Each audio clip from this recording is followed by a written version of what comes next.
think Oren's a really smart guy. He has some interesting solutions. Oren is here. He's very intense and very weird. No, Oren, I don't know how I'm going to die. Wait, are you asking me or telling me? Oh, hey, it's me, Oren Ross, back with another edition of the Libertarian Lawyer Podcast.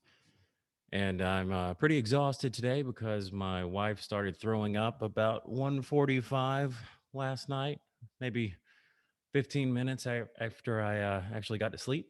And it was not all that fun to deal with. And it has not been fun all day today. So I'm really tired, and now Leo is scratching at the door incessantly because that's what he does if I'm in a room that he's not in. But it's probably going to be a little bit abbreviated today. But I wanted to talk a little bit about the Wall Street bets, GameStop, AMC situation because it's really funny. And I wasn't aware that there was a Reddit place called Wall Street Bets. If I had been, I would have been on it.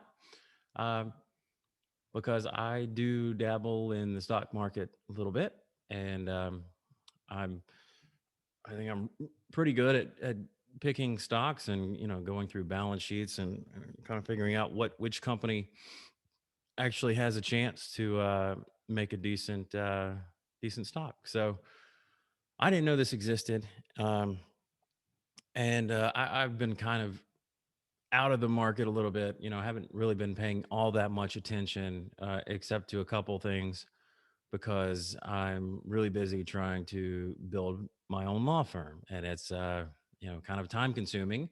And I've also decided to start doing a podcast for some reason, so that takes up a little bit of time as well. So Leo's going to drive me nuts if he doesn't stop that.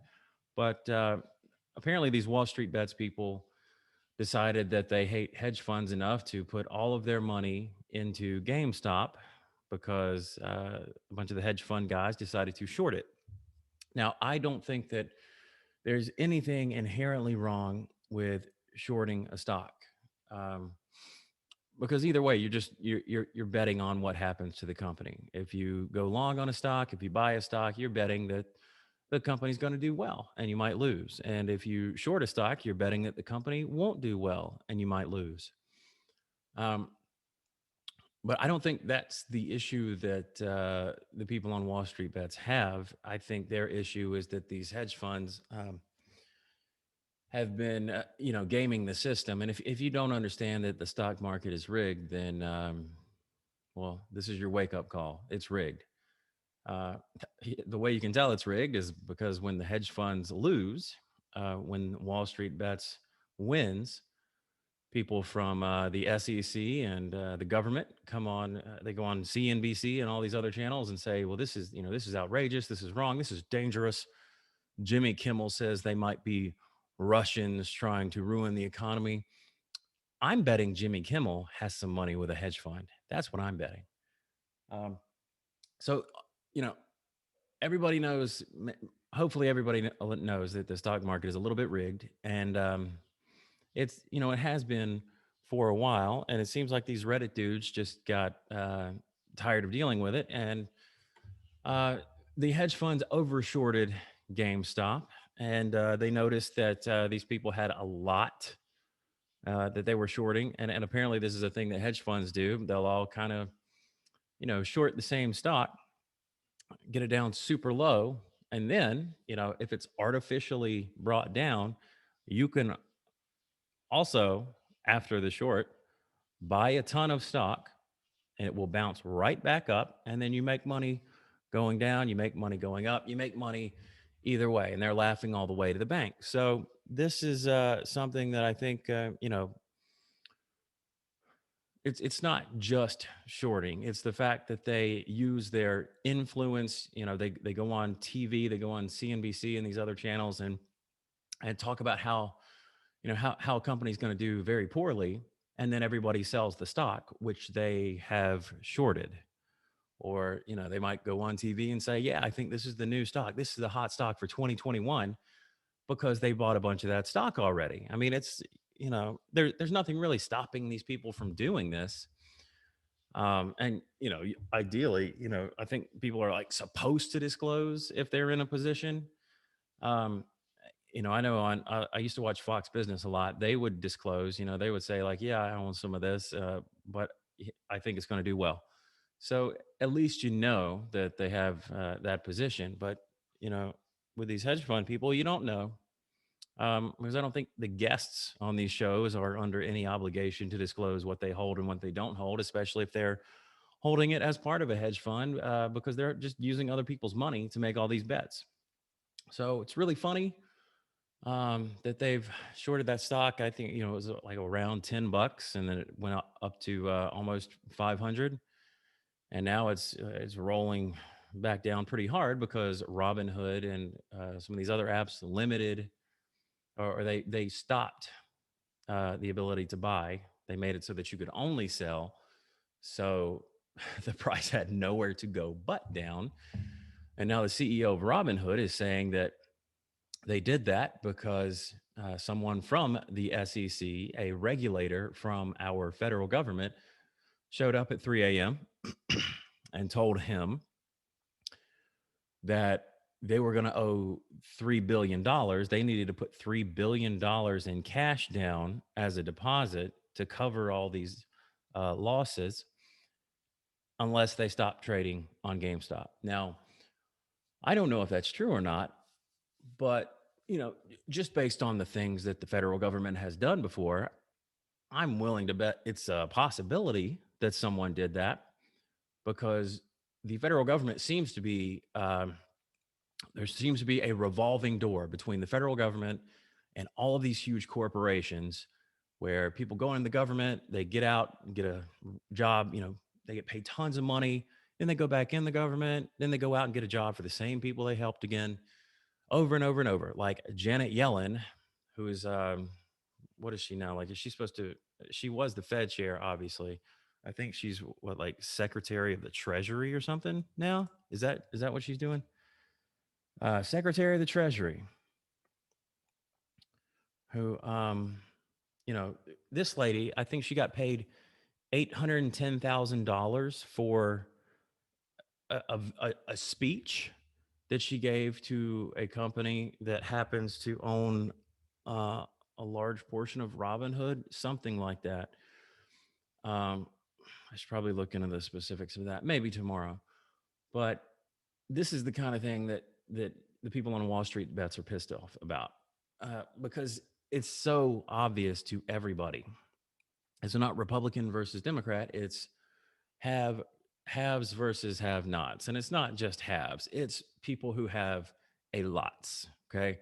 This is not like middle class versus lower class. This is people who could buy my house, which is not cheap. They could buy my house and use it for firewood. That's the kind of money we're talking about. And I'm all for free trading and everything, but we don't have a free market. We don't live in a capitalist society. We live in a corporatist society where the politicians are run by interest groups, by lobbyists, by major corporations. And now we have a president who is run by interest groups, by lobbyists, by major corporations. I mean, he's a senator from Delaware since he was 29, and the dude is what, 78? Um, you think he might have a little bit of a corporate interest there? I don't know. How is it that his entire family has gotten really rich um, since he went into public office? That's usually not where you think, hey, I'm going to make a ton of money being a government worker. Yeah, no, but that's what they do. So it's just really funny to watch these dudes. They're all yelling about, hold the line. And my wife's boyfriend, they're going to have to break into my wife's boyfriend's house if they want this stock back. And really, really, really funny to watch. And I didn't realize that there were these chat rooms, because I keep getting stuck in this idea that, I need to be an adult and be responsible and, you know, not deal with the chat rooms and things so much. But obviously that's an idiotic way to think, because that's where things happen. I've still got this, my parents kind of nailed into me, like, you're never going to get a job playing video games. You need to go to school. Well, turns out you can make a lot more playing video games than you can going to school. And that's also why I dropped out of school uh, the week after spring break, my first year, and automatically failed all the classes I was in.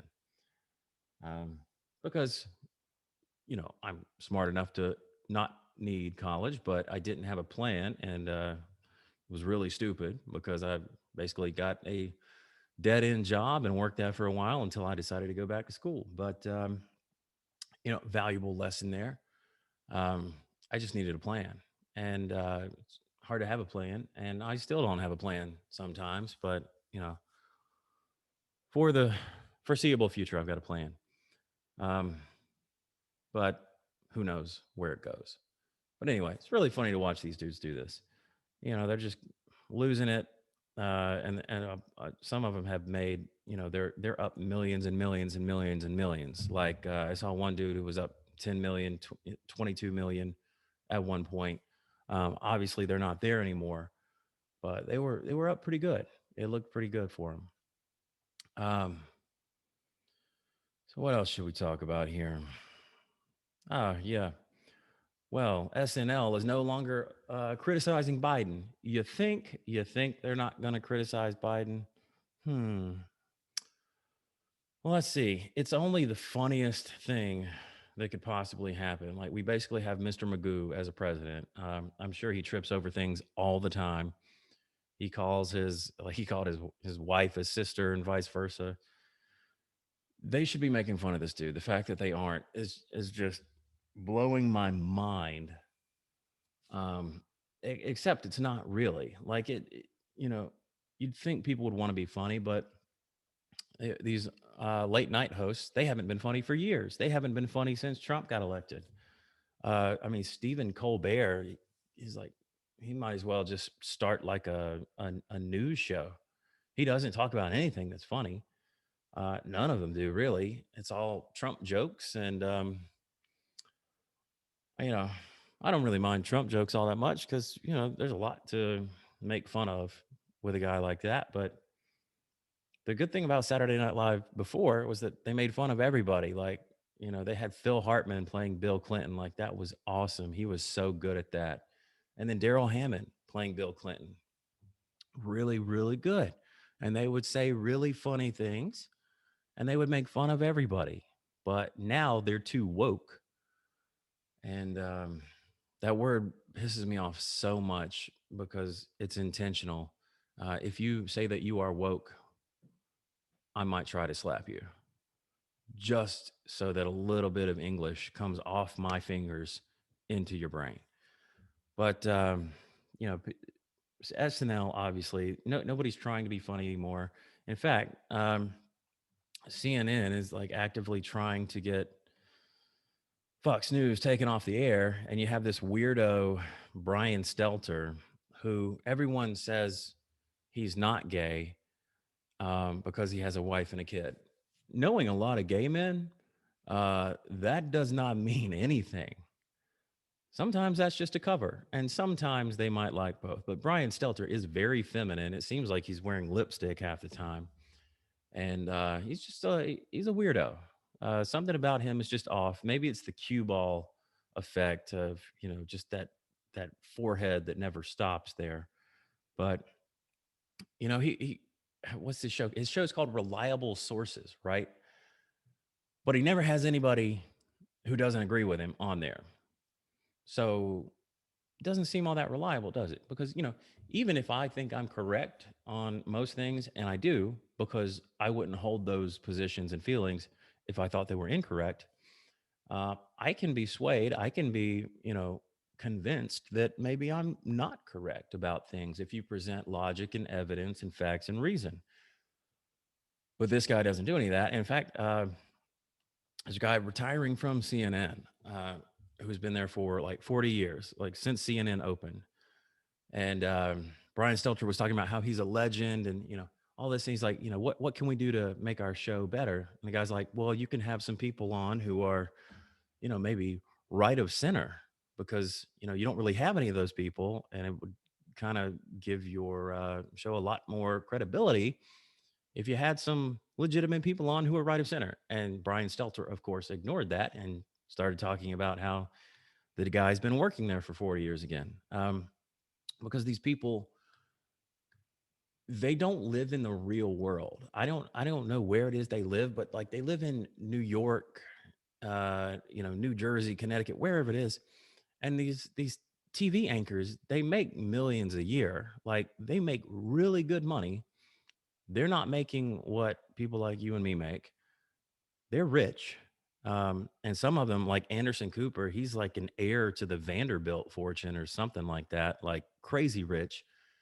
And they're just completely out of touch with everything. And then they wondered why their ratings were going down. And that's the best part about Trump not winning is that CNN is going to crash and burn because he's the only reason they were still in business. I think it was a terribly run company, um, and they drove it into the ground.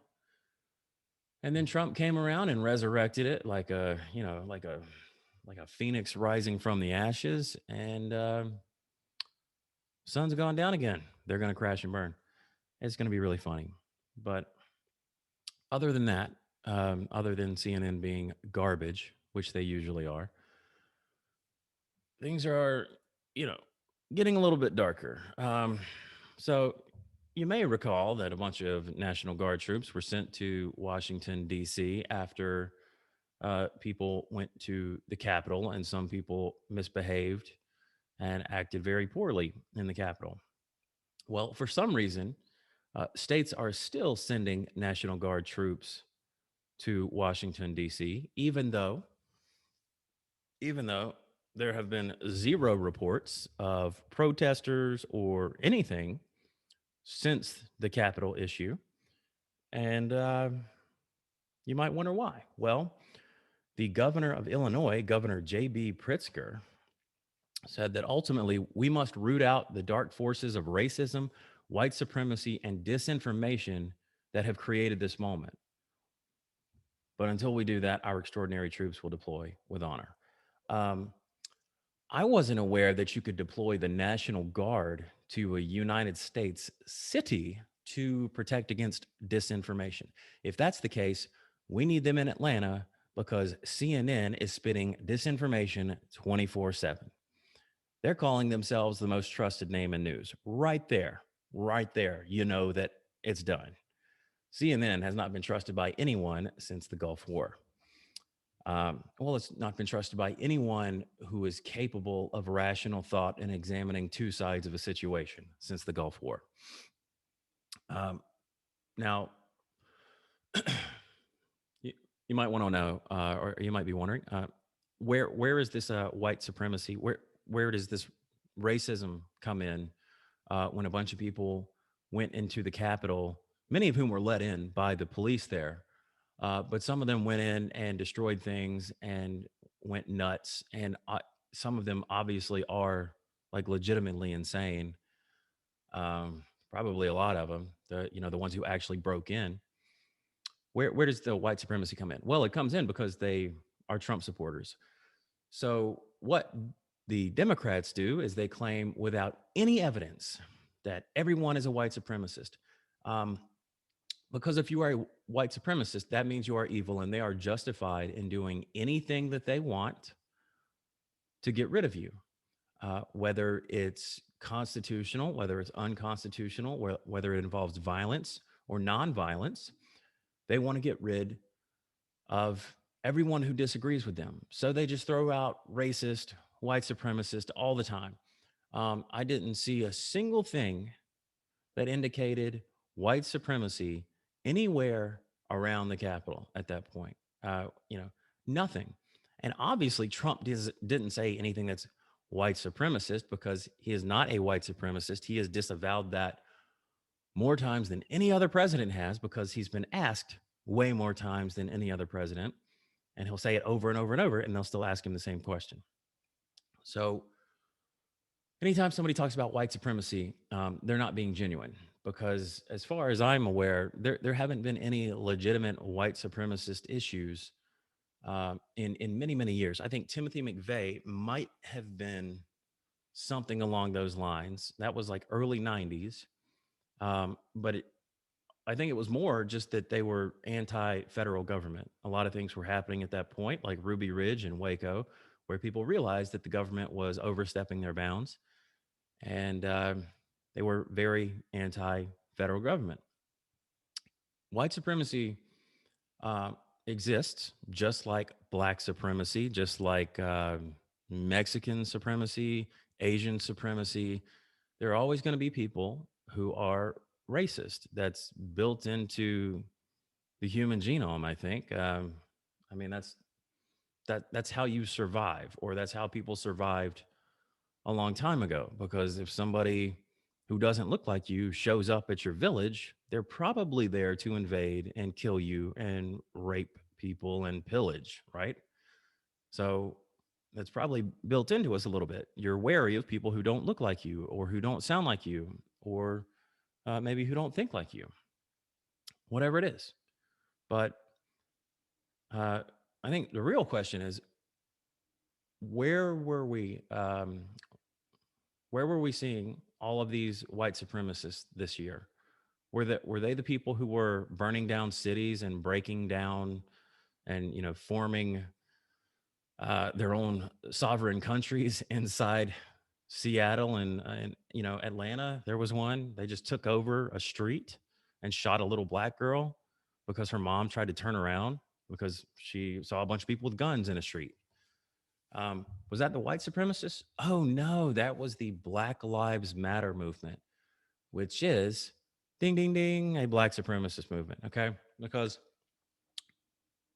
Black Lives Matter is not there to just get equality. All right, because we already have, at least legally, we have equality. Okay, it's illegal to discriminate, public or private. You can't discriminate against people, right?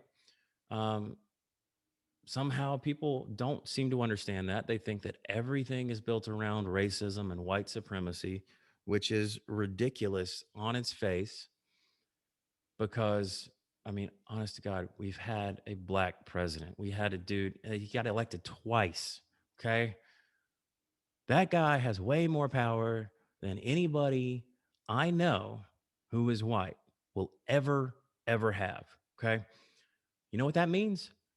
That means we're not a white supremacist nation if we elect a black guy as president, at least a large portion of the government. Now, turns out Trump got more votes than him. Well, they don't want to talk about that, but um, you know, these governors who talk about racism, why are they really sending troops to Washington? I don't really know why, unless they think that there is something real coming. Uh, and the real joke is that they think it would happen in Washington, because nobody really cares about Washington D.C. I mean, like, strategically, that's not your end goal. Um, there's no reason to go there and march. You can march in your own city, in your own state, and make an actual difference. If you go to Washington D.C., what's going to happen? Well, Nancy Pelosi is going to ask for machine guns to be used against you, which the lady actually did. She requested machine guns be placed in the streets of Washington, D.C. And so now DC is basically it looks like a war zone, and you can't really go there, and everything's locked down. And this is how you can tell that we're not a free country, right? Because in a free country, wouldn't you think that people who are being peaceful should at least be able to go to these places? Like, you should be able to go to the Capitol. You should be able to go to the White House. You should be able to go to the Washington Monument. You should be able to get into Washington, D.C.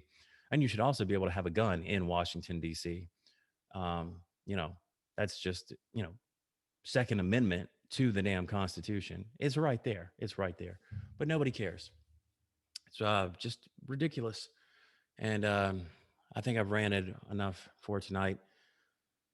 But look out, people, because things are going downhill fast. Once the hedge funds start coming down, once people realize that, you know, we can actually do something about what these hedge funds and these government bureaucrats are doing, they're going to do it and they're going to keep doing it and they're going to keep finding ways to do it. And there's not a whole lot these dudes can do to stop you. They might be able to stop you for a few minutes, but there are workarounds, there are ways to do it, and people are going to keep doing it because people are pissed off because it has been almost a year that we've been in this. They're locking down places even harder now than they ever have before. Locking down harder because now, oh, new strains, right? There's always going to be a new strain. There's always going to be a new virus. I got news for some of you. You're going to get coronavirus, okay? Pretty much everybody's going to get coronavirus. Even if you get the vaccine, you're still going to get coronavirus and you can still give it to other people, all right? It's not a magic cure, okay? It's not a magic bullet. You're going to get it. Just like people get colds every year, people get the flu every year. Yeah, maybe you get a vaccine every year. All right. You still might get it, just like you still might get the flu. So things are going to go downhill, and they're going to just going to keep pushing people more and more and more. And ultimately, don't give in. All right. I'm not going to say to buy any of those stocks. And thank God I didn't, because I would have been freaking out right now because they're going way down. But um, the government is completely corrupt at this point. And they are in bed with all of these corporations, all of the social media, all of the big banks, all of the big retail stores. They're all in bed together. So support your local community, support your local stores. Try not to buy too much stuff off Amazon. It is really convenient sometimes, especially if you need something in a hurry and you don't want to leave your house. I'm lazy sometimes too. All right. But we need to all make an effort not to do this so much because Jeff Bezos doesn't need any more money. I'll give Elon Musk my money. Uh, I really hope he starts a store like Amazon because I would use that every day because Elon's awesome. Nice to have a libertarian be the richest man in the world for once. So that's it for me. Feel free to like, subscribe, hit the notification bell, as Tim Pool says sometimes. Do whatever you want. Download this on iTunes, please. Let's get some downloads because I'd like to keep doing this, and I'm going to keep doing this. It'd just be nice if people could actually hear it at some point when I actually have something to say. I know I didn't really today, but whatever. So that's it for me. So see y'all later.